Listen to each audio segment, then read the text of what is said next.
दोस्तों, भारत द्वारा बांग्लादेश पर प्रतिबंध लगाए जाने के बाद ये अटकलें लगाई जा रही थीं कि भारत आगे और सख्त कदम न उठा ले, लेकिन उससे पहले ही बांग्लादेश ने भारतीय कंपनियों का बकाया चुका दिया है। हम बात कर रहे हैं अडानी समूह की, जिसने पिछली गर्मियों में भुगतान न मिलने पर बिजली आपूर्ति रोक दी थी। इस खबर की गहराई में जाएंगे हम इस वीडियो में। साथ ही भारत अपने रणनीतिक पेट्रोलियम भंडार को लेकर भी तेजी से आगे बढ़ रहा है और सरकार ने इस दिशा में कई अहम निर्णय लिए हैं। इन दोनों मुद्दों पर विस्तार से चर्चा करेंगे, इसलिए वीडियो को अंत तक जरूर देखिएगा। पहले बात बांग्लादेश की। कल की वीडियो में हमने बताया था कि भारत ने बांग्लादेश से आयात होने वाले पटसन यानी झूठ पर प्रतिबंध लगाया है। अब अडानी समूह की बिजली आपूर्ति को रोकने से बचने के लिए बांग्लादेश ने समय रहते भुगतान कर दिया है। जब शेख हसीना की सरकार सत्ता से गई थी, तब देश में राजनीतिक अस्थिरता फैली थी और भारत ने भी कई कड़े कदम उठाए थे। उसी दौरान अडानी ने बकाया न मिलने पर बिजली बंद कर दी थी, लेकिन इस बार गर्मियों में बिजली संकट न हो, इसलिए बांग्लादेश ने समय रहते भुगतान कर दिया। बांग्लादेश ने जून माह में अडानी पावर को 384 मिलियन अमेरिकी डॉलर की बड़ी रकम दी है, जो वर्ष 2017 में हुए बिजली आपूर्ति समझौते के तहत देनी थी। इस समझौते को लेकर अब मोहम्मद यूनिस की अगुवाई वाली अंतरिम सरकार जांच भी करा रही है।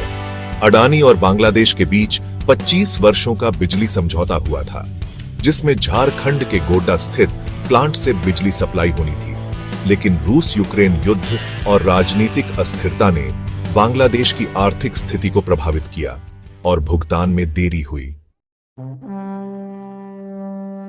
खबरों के अनुसार जून में 437 मिलियन डॉलर की राशि चुकानी थी, जिसमें से 354 मिलियन डॉलर बांग्लादेश ने 27 जून तक चुका दिए। अगर बाकी रकम भी चुकाई जाती है तो अडानी के दावे काफी हद तक कम हो जाएंगे।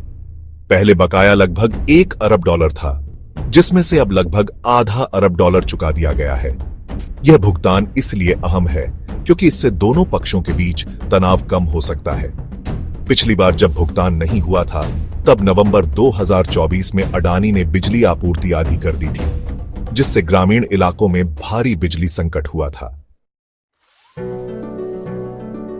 मार्च 2025 में जब भुगतान दोबारा शुरू हुआ, तब अडानी पावर ने 1600 मेगावाट की पूरी आपूर्ति बहाल कर दी। एक और अहम बात यह है कि अडानी पावर ने जनवरी से जून 2025 तक की देरी से भुगतान पर लगने वाले 20 मिलियन डॉलर के लेट शुल्क को माफ करने की पेशकश की है, बशर्ते बांग्लादेश आगे भी समय पर भुगतान करता रहे।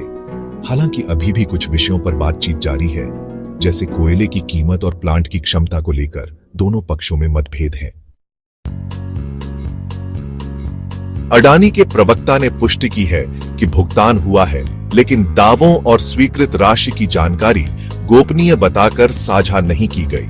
वर्ष 2017 में यह डील बिना विवाद के स्वीकार की गई थी, लेकिन 2024 में सत्ता बदलते ही अंतरिम सरकार ने इसकी समीक्षा की बात कही और विशेषज्ञों की एक उच्च स्तरीय समिति गठित की गई। आज बिजली व्यापार भारत और बांग्लादेश के द्विपक्षीय संबंधों का महत्वपूर्ण हिस्सा बन चुका है।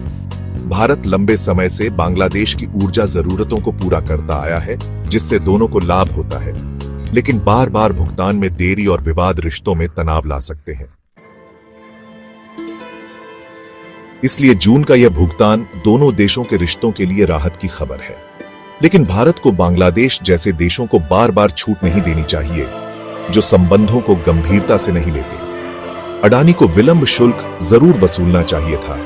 इस पर आपकी राय कमेंट में जरूर बताइए। अब बात करते हैं हमारी अगली खबर की। भारत इस समय दुनिया का तीसरा सबसे बड़ा ऊर्जा उपभोक्ता देश है और अपनी आवश्यकता का 85% से ज्यादा कच्चा तेल विदेशों से आयात करता है। हर दिन भारत लगभग 55 लाख बैरल कच्चा तेल खपत करता है, जिसमें से 15 से 20 लाख बैरल सिर्फ स्ट्रेट ऑन हॉर्मुज के रास्ते आता है। हाल ही में जब ईरान ने धमकी दी कि वह इस रास्ते को बंद कर सकता है, तो पूरी दुनिया में चिंता फैल गई और भारत के लिए यह खतरा और बड़ा हो गया। पश्चिम एशिया में चल रहा तनाव यह साफ करता है कि भारत को अपनी ऊर्जा आपूर्ति को और अधिक सुरक्षित और रणनीतिक बनाना होगा। सरकार इस दिशा में पहले से सक्रिय है। भारत अपने रणनीतिक पेट्रोलियम भंडार यानी एसपीआर को तेजी से बढ़ा रहा है, यानी ऐसे केंद्र जहां आपातकाल के लिए भारी मात्रा में तेल जमा किया जाता है। जब अंतरराष्ट्रीय बाजार में तेल सस्ता होता है, तब इन भंडारों को भरा जाता है और संकट के समय इस्तेमाल किया जाता है। Indian strategic petroleum reserve limited इस पूरे कार्य को संभाल रही है। पहला भंडार विशाखापत्तनम में स्थापित किया गया था। उसके बाद बेंगलुरु और पुदुर में 2 और केंद्र बनाए गए।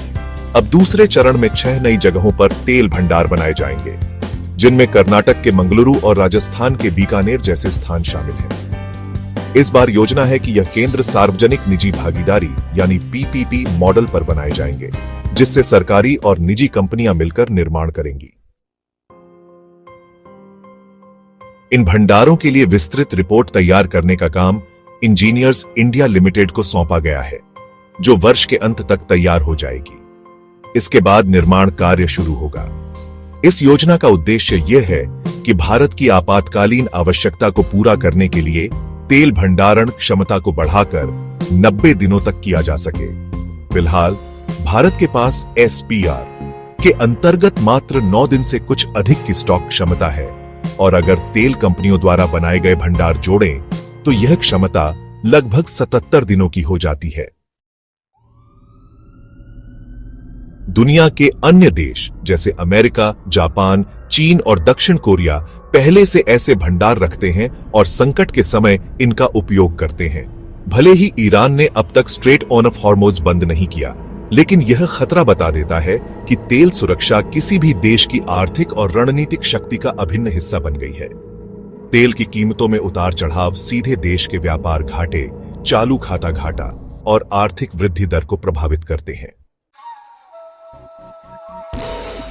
विशेषज्ञों की राय है कि भले ही दुनिया धीरे धीरे वैकल्पिक ऊर्जा स्रोतों की ओर बढ़ रही हो, भारत जैसे देशों में पेट्रोल और डीजल की मांग आगामी 15 से 20 वर्षों तक बनी रहेगी। ऐसे में जरूरी है कि भारत अपनी तेल भंडारण क्षमता को समय के साथ बढ़ाता रहे। सरकार की योजना, जिसमें 6 नए रणनीतिक भंडार बनाए जा रहे हैं, एक दूरदर्शी और आवश्यक कदम है। यह भारत को न केवल संकट के समय सुरक्षित रखेगा, बल्कि वैश्विक तेल राजनीति में भी अधिक मजबूत स्थिति में खड़ा करेगा। अपनी राय नीचे कमेंट में जरूर बताएं। वीडियो को लाइक, सब्सक्राइब और अपने दोस्तों तक जरूर शेयर करें। जय हिंद, वंदे मातरम।